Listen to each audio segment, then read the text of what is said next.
De seguro te acuerdas de esta escena de las películas de El Hobbit y también del libro, cuando Gandalf dibuja una marca en la puerta de la casa de Bilbo en bolsón cerrado. Y también de seguro te has preguntado qué significa esta runa. Pues esta runa es la marca personal de Gandalf y significa la letra G. Pero en realidad Gandalf mintió diciéndole a los enanos de la compañía de Thorin Escudo de Roble que esta marca significaba ladrón y que en la puerta de una de las casas de Hobbiton, donde vieran esa marca, allí vivía un ladrón profesional y sería el lugar donde harían la reunión secreta para partir en la aventura hacia la montaña solitaria. Pero ¿por qué Gandalf haría énfasis en la mentira de que el respetable Bilbo Bolsón era un ladrón profesional, llegando a poner una marca con tan mala connotación para los enanos? ¡Los enanos! ¡Me tienen rodeado! ¿Qué están haciendo aquí? Pues para entender este acto de Gandalf hay que entender toda la historia detrás que marca la aventura de Bilbo con los enanos de Erebor, y es necesario contar la parte y versión de la historia de Gandalf sobre esta aventura, que no se cuenta en los escritos de Bilbo del Libro Rojo, que es la historia que normalmente conocemos. Pues la narración de una ida y una vuelta de El Hobbit no es más que una parte de la historia global que solo Gandalf conocía en su momento. Y al conocerla entenderemos el gran plan del mago, que, para derrotar a Sauron, todo debía empezar con una mentira, la cual terminaría salvando al mundo, a saber, que Bilbo Bolsón era un ladrón profesional. Así que, sin más preámbulo, empecemos con esta narración. Bastante bueno para ti. Y muy divertido para mí. Esta historia es fundamental tanto en la aventura de Bilbo como para la historia de Frodo, tanto que cuando se derrotó a Sauron al final de la guerra, la comunidad del anillo en torno a Frodo les picaba la curiosidad acerca de cómo hizo Gandalf para derrotar a Sauron por medio de un gran plan.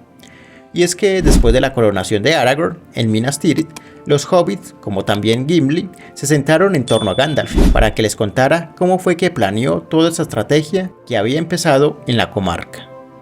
Gandalf narra que todo inicia cuando por el año de 1850 de la Tercera Edad, la sombra empezó a crecer en la fortaleza de Dol Guldur, por lo que el mago sintió el impulso de ir a investigar aquellas ruinas oscuras.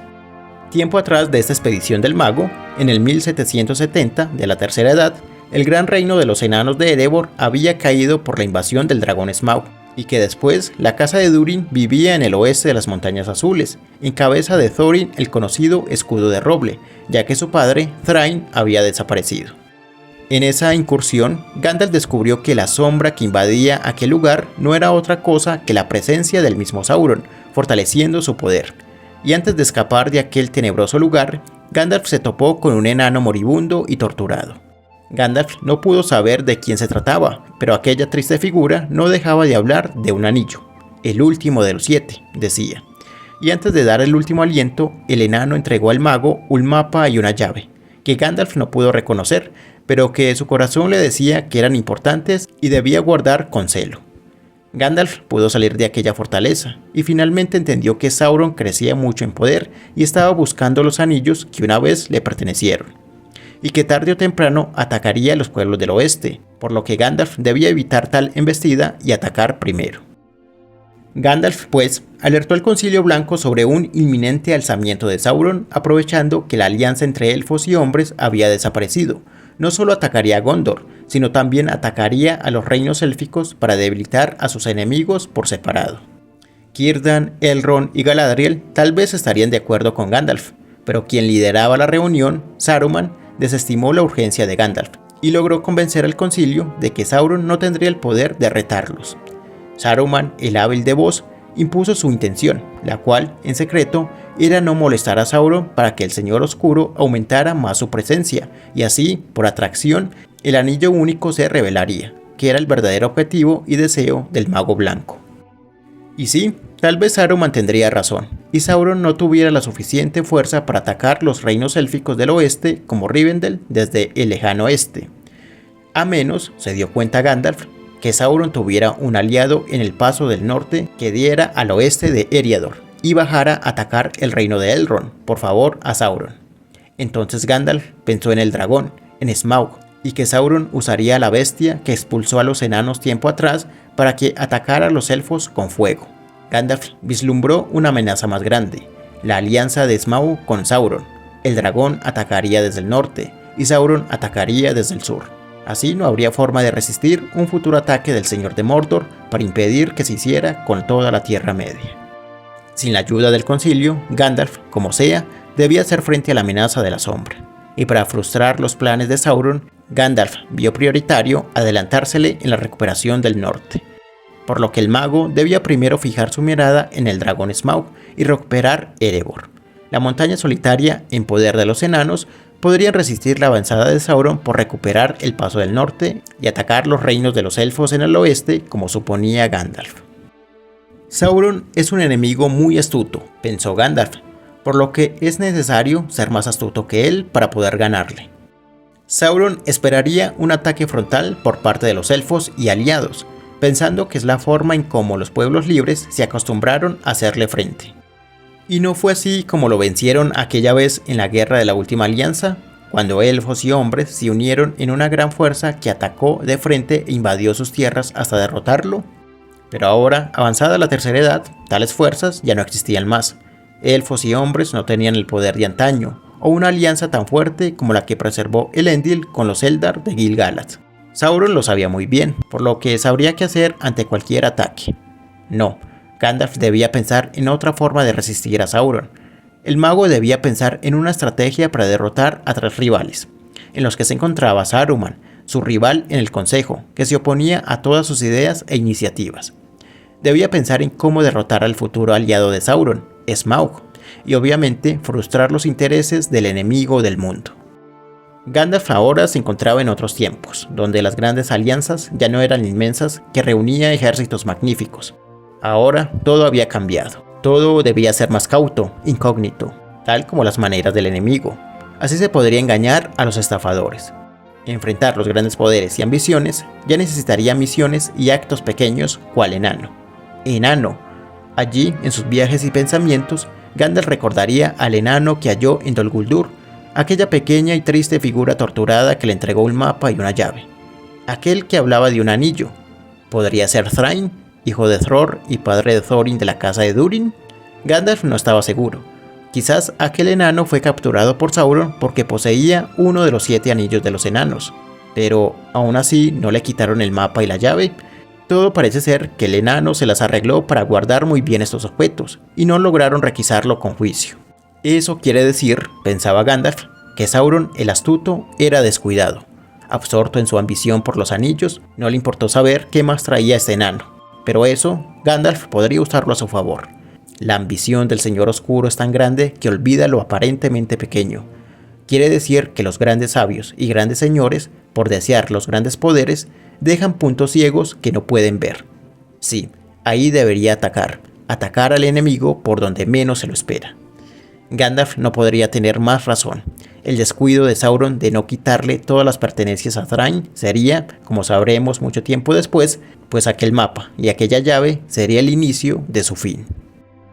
Así Gandalf empezaría por su propia cuenta un plan secreto para enfrentar a Sauron, independientemente del Concilio Blanco, y más aún de su líder Saruman. Gandalf debía preparar un ataque a Erebor y al dragón, sin que Saruman, Smaug y el mismo Sauron se dieran cuenta.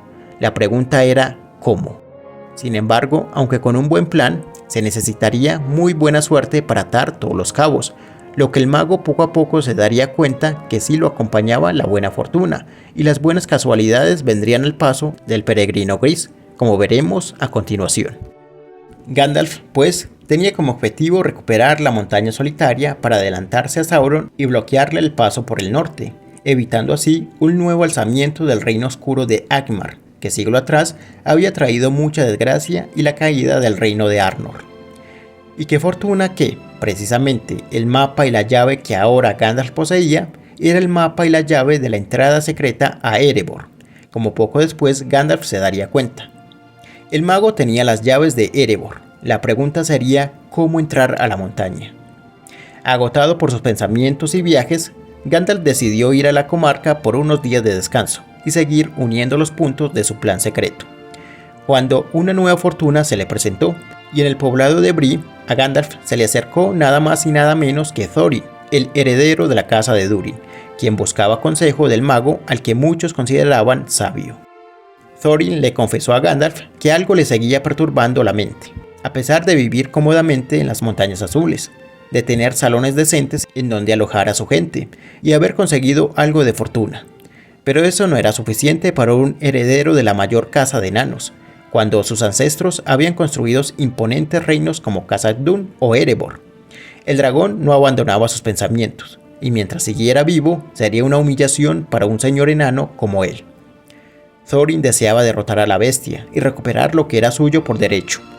Gandalf entendió que allí tenía a un aliado perfecto, pues si Gandalf era el enemigo de Sauron, necesitaría aliarse con el enemigo de Smaug, el posible aliado futuro del Señor Oscuro. Gandalf reforzó las pretensiones de Thorin y le aconsejó que debía recuperar Erebor lo antes posible, por el orgullo de los enanos, pero sobre todo por el bien de toda la Tierra Media. Ante lo cual Thorin estuvo de acuerdo y dispuso la gestión para reunir un gran ejército de enanos que marchara directo a la montaña y sacara al dragón hacia la batalla. Pero allí Gandalf lo paró, buscando proponerle un mejor plan, algo no tan ruidoso, por lo tanto más seguro y efectivo. Viajar a Erebor debía ser una travesía incógnita, oculta y secreta. A Thorin en un inicio no le gustó la idea. Esa no era la manera de los enanos. Los enanos eran fuertes, valientes y honestos. No debían ocultarse o aparentar debilidad. Suficiente humillación ya habían padecido. Allí el mago entendió que una de sus tareas sería convencer a Thorin y luchar contra su obstinación. El cielo me libre de la obstinación de los enanos. Convocar una gran fuerza de enanos por toda la Tierra Media para declarar la guerra abierta al dragón no sería aconsejable, porque atraería la atención de fuerzas que impedirían el éxito de los enanos. A la montaña se debía entrar de manera sigilosa, pues adentro habría mejores formas para vencer a Smaug. Gandalf recomendó al enano que formara una comitiva muy simple, poco numerosa y austera, aunque sólida y fiel. Gandalf debía recordar que habría que atacar al enemigo por donde menos se lo esperara. Finalmente, Escudo de Roble aceptó el plan del mago. Pero aún faltaba algo más. Y es que, aunque la misión, por muy sigilosa, oculta y sencilla que fuera, seguía siendo un viaje de enanos. Enanos que Smaug estaría esperando. Enanos ruidosos, cuyo olor el dragón conocía muy bien. No, al dragón habría que sorprenderlo, atacarlo con lo que no esperara. Un elfo, no. Un hombre, menos. Un hobbit. Aquella raza o pueblo insignificante, tanto que la mayoría ignora que existe. La criatura más ridícula que un dragón esperaría enfrentar. Y qué bueno que Gandalf tenía buen trato con ellos. Ahora lo siguiente, se quebraría la cabeza a Gandalf, sería ¿cuál hobbit? Y si un hobbit aceptaría una aventura. Y peor aún, si el terco Thorin Escudo de Roble aceptaría un hobbit en su misión secreta. Nosotros no queremos ninguna aventura aquí. Gracias. Gandalf se acordó de un niño hobbit, el hijo de Belladonna Tuk, que tiempo atrás le preguntaba por el mundo exterior e historias fantásticas, que buscaba dragones y elfos en los matorrales de la comarca. Ahora debía ser un adulto joven y vigoroso. Gandalf esperara que el hobbit llamado Bilbo no estuviera casado, o con algún compromiso que lo atara a la comarca. Pero con alegría, el mago recibió la noticia de los chismosos habitantes de Hobbiton que el señor Bilbo Bolsón era soltero y tenía otros intereses aparte de formar una familia. Y precisamente Bilbo nunca quiso casarse, ya que no quería tener algo que lo atara por si en alguna ocasión se cumpliría su deseo latente de tener una aventura. Gandalf debía apresurarse, los puntos se unían y los cabos de su plan se iban atando. No quedaba más tiempo, tenía que convencer a Thorin de incluir a un hobbit en la misión, y que ese hobbit sería Bilbo Bolsón. Los enanos despreciaban y subestimaban a los hobbits, los consideraban débiles, cobardes, campesinos primitivos, cuidadores de caminos y puentes, gente sin valor y sin historia. ¿Quiénes eran los hobbits en comparación a los enanos? Una raza histórica de grandes hazañas, de grandes reinos, tesoros y batallas. Gandalf supondría que los enanos y Thorin rechazarían a Bilbo, un respetable muchacho que cuidaba de su hogar, amante de la buena comida, de la buena pipa, cuidador de sus libros y jardines. Thorin compondría su compañía de guerreros, sabios herreros y curtidos soldados. Un hobbit los retrasaría, sería el punto débil de la compañía y de una misión tan arriesgada. Señor Bolsón, ¿tiene experiencia en combate? ¿Hacha o espada? ¿Qué arma prefiere usted? Aunque de baja estatura, los enanos se consideraban la raza superior, la más fuerte y espléndida, rivales de los mismos elfos, nacidos de la roca y la tierra, creados en las forjas, hijos del fuego y de Aule, el dios creativo. Gandalf no se equivocaba. Thorin pensaba exactamente eso de la misión y de Bilbo. Pero Bilbo debía ir en la travesía. Él tenía que estar presente. La misión dependía de ello. A Gandalf su corazón le decía que el hobbit debía cumplir con alguna función en este plan. Gandalf debía de insistir y convencer como fuera a Thorin. Mithrandir, ¿por qué el mediano? Eso no lo sé. Yo he encontrado que son las cosas pequeñas los que alejan a la maldad. No necesitamos campesinos cobardes y acomodados. Necesitamos enanos guerreros, valientes y leales, para enfrentar a Smaug, repetía Thorin. Gandalf no dudaba de que ello era necesario, pero esta vez los enanos debían ser cautelosos, atacar al dragón por donde menos se lo esperara. Ir de frente contra Smaug sería inútil, sería ir directo a sus fauces y al fuego. Smaug es astuto, no es para nada tonto. Smaug en su madriguera de oro sabe que los enanos no se rendirían y lo atacarían en algún momento. Smaug espera un reto de los enanos. El dragón siempre duerme con un ojo cerrado y el otro abierto, pendiente de la intrusión de un ruidoso enano vengativo. Antes de dormirse, Smaug recorre todos los salones de Erebor buscando a cualquier escoria enana que se haya escabullido en su dominio, y no lo encuentra con la mirada, sino con el olfato. Los enanos son ruidosos que cuando caminan sus pisadas se escuchan a gran distancia, y su olor es perceptible a muchos metros por los sentidos de Smaug. Necesitamos lo que le falta a la valentía de los enanos: sigilo y sorpresa. Los hobbits son ignorados y reservados precisamente porque tienen la habilidad del sigilo. Nadie los conoce, nadie, enfatizaba Gandalf a Thorin, mucho menos las grandes criaturas y los dragones. Necesitamos engañar el agudo olfato del dragón, y la solución es un hobbit. Smaug no se daría cuenta si esa criatura entrara en su madriguera. Pasaría desapercibido. Su olor es desconocido, sus pasos inaudibles. Recuerda, repetía Gandalf a Thorin, Smaug espera el ataque de enanos. Pero un hobbit sería un infiltrado dentro de la montaña que ayudaría en nuestro ataque al dragón. Y ya tengo un candidato hobbit para esta misión, el señor Bilbo Bolsón. ¿De qué serviría un hobbit, por silencioso que sea?, renegaba Thorin. Son campesinos e ignorantes, no saben de joyas, u obra y arte de herrería enana. Enviaríamos a un inexperto a entrar a un palacio que ignora. Los enanos pensaban que los hobbits eran rústicos en gran medida. Cuando transitaban por la comarca solo veían campos bien labrados, cuidadores de flores y casas en agujeros bajo la tierra. Este pueblo no debía saber sobre joyas y oro, ni alhajas ni porcelana. Sus recipientes seguros serían de barro y tendrían camas de tierra. Pero allí, Gandalf interrumpe casi con desesperación al oír tanto insulto hacia aquel pueblo que tanto estimaba. Para nada, replicaba Gandalf. Los hobbits son personas sencillas pero muy finas, conocen de los objetos preciosos y mucho más al hobbit que recomiendo. Si entran a su casa, esta está llena de lujos, libros, porcelana, vajillas hermosas y admirables reliquias, cucharas y cubiertos brillantes, plata y oro también. Esa gente rústica y de campo deben ser ladrones si poseen todo eso en sus casas, y el que dices, si es el más rico de ellos, debe ser la rata mayor, un ladrón y saqueador profesional, según parece, concluían los enanos. Dice que les quitaremos el sigilo. Sí, confirmaba Gandalf, aguantándose la ira por el insulto al buen Bilbo. Pero allí el mago se dio cuenta que aquel pensamiento de los enanos podría usarlo a su favor. Están en lo correcto. Bilbo Bolsón es un ladrón profesional, de los mejores que pueden haber, y en esta misión necesitamos al mejor. Esta vez, aconsejaba el mago, los enanos, yo y toda la Tierra Media necesita usar a un ladrón sigiloso y desconocido.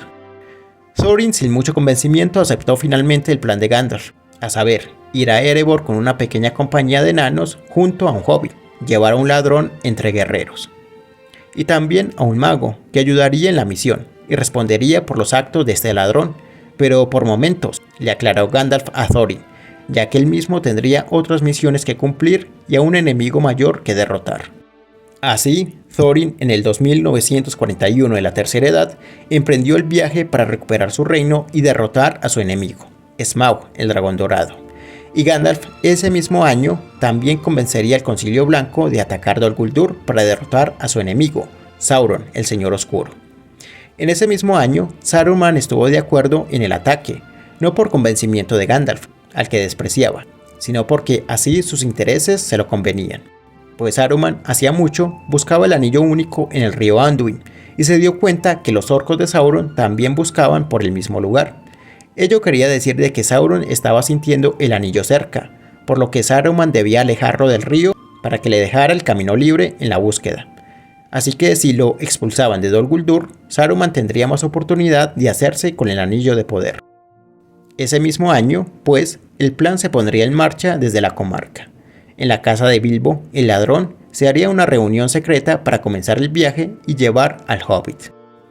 «Nos reuniremos en la casa de nuestro saqueador», informaba Gandalf, y todos sabrían dónde llegar directamente en la noche, pues Gandalf dejaría una marca en la puerta, la marca del ladrón. Allí los enanos sabrían que llegarían al lugar correcto. Lo que los enanos no supieron en su momento es que esa runa era la marca de Gandalf, la letra G, y que Bilbo no era ningún ladrón, pero que fue un papel que Bilbo estuvo dispuesto a jugar con tal de tener una aventura que cambiaría su vida, y que cambiaría el curso de la historia.